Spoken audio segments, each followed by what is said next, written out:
প্রবল গরমের মধ্যে যখন একটু স্বস্তির বৃষ্টি হলো, জমিয়ে রান্না করে ফেললাম পটল চিংড়ি। আর সেই রেসিপি তোমাদের সঙ্গে শেয়ার করছি। Hello friends, welcome back to Ojo and mom cooking and blogging. পটল চিংড়ি বানানোর জন্য আমি এখানে নিয়েছি চিংড়ি মাছ, লবণ হলুদ মাখিয়ে 15 মিনিট মতো ম্যারিনেট করতে রেখেছি।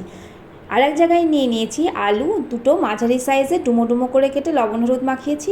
আর একটা থালায় আমি নিয়েছি পটল, গোটা 7 পটল আমি ডুমো ডুমো করে কেটে লবণ হলুদ মাখিয়েছি। এবার গ্যাসের ফ্লেমের ওপরে একটা কড়াই চাপিয়ে দিয়েছি। কড়াই গরম হলে তেল দিয়েছি 1 চা চামচ মতো। তার মধ্যে আমি চিংড়ি মাছগুলো দিয়ে দিলাম, ম্যারিনেশন করে রাখা চিংড়ি মাছগুলোকে আমি ভালোভাবে নাড়াচাড়া করে তুলে রাখবো, তবে খুব কড়া ভাজবো না, খুব কড়া ভাজলে আমার ভালো লাগে না। এবার আমি ওই কড়াইয়ের মধ্যে 2 চা চামচ মতো তেল দিয়ে দিলাম। খুব একটা বেশি তেল আমি প্রথমে ব্যবহার করব না। এই তেলটা গরম হলে আমি এখানে সমস্ত পটল, যেটা আমি লবণ হলুদ মাখিয়ে ম্যারিনেট করে রেখেছিলাম, সেই পটলগুলো দিয়ে দিলাম। এবার পটলগুলোকে আমি ভাজা ভাজা করব। যতক্ষণ পটল ভাজা ভাজা হচ্ছে আমি এখানে একটা মশলা তৈরি করে নিচ্ছি। একটা বাটিতে আমি উঁচু 2 চা চামচ জিরে গুঁড়ো, 2 চা চামচ ধনে গুঁড়ো, 1 চা চামচ লঙ্কা গুঁড়ো মানে কাশ্মীরি লঙ্কার গুঁড়ো, আর 1 চা চামচ আদা বাটা নিলাম, সাথে নিলাম 1 চা চামচ লঙ্কা বাটা। ঝালটা অবশ্যই তোমরা তোমাদের স্বাদ মতো খাবে। এবার একটু জল দিয়ে আমি মশলাটা একটু নেড়ে চেড়ে গ্রেভি বানিয়ে রাখলাম, কারণ মশলাটা ভিজে একটু ফুলে উঠবে, স্বাদটা ভালো হবে। এবার আমি দেখি পটলটা হয়েছে কিনা। আমাদের এদিকে পটল ভাজা হয়ে গিয়েছে, তো ভাজা পটলটা আমি এবার তুলে রাখলাম। এবার আমি কড়াইয়ের মধ্যে একটু বেশি তেল নিয়ে নিচ্ছি, প্রায় 2 টেবিল চামচ মতো আমি এখানে সর্ষের তেল নিয়ে নিলাম। তেলটা গরম হলে ফোড়ন দিলাম 1 চা চামচ জিরে, একটা শুকনো লঙ্কা আর 2টো তেজপাতা। ভালো করে নেড়ে চেড়ে যখন ফোড়ন ভাজা গন্ধটা উঠবে তখন একটু হলুদ দিয়ে আমি এর মধ্যে লবণ হলুদ দিয়ে ম্যারিনেট করে রাখা আলুগুলো দিয়ে দিচ্ছি। এবার খুব ভালো করে আমি আলুগুলোকে ভাজা ভাজা করে নেব। ভাজা ভাজা করতে করতে আমি যাতে আলুগুলো তাড়াতাড়ি সেদ্ধ হয়ে যায় সেই জন্য ঢেকে দেবো মিনিট 3-4 জন্য। মিনিট 3-4 পরে আমি ঢাকনাটা সরিয়ে ভালো করে আলুগুলোকে আবার নাড়াচাড়া করে দেবো। এবার এর মধ্যে দিয়ে দেবো আমি একটা বড় সাইজের টমেটো হাফ, সেটাকে আবার আমি কুচি কুচি করে কেটে নিয়েছি। সেই হাফ টমেটোটা কুচিয়ে কেটে নিয়ে আমি এর মধ্যে দিয়ে দিলাম। এবার আবার একটু নাড়াচাড়া করে যে আমি মশলাটা তৈরি করে রেখেছিলাম সেই মশলাটা থেকে দিয়ে দেবো আমি এখানে উঁচু 2 চা চামচ পেস্ট। বাকিটা আমি রেখে দেবো, আমি অন্য রান্নার কাছে এটা ব্যবহার করে নেব।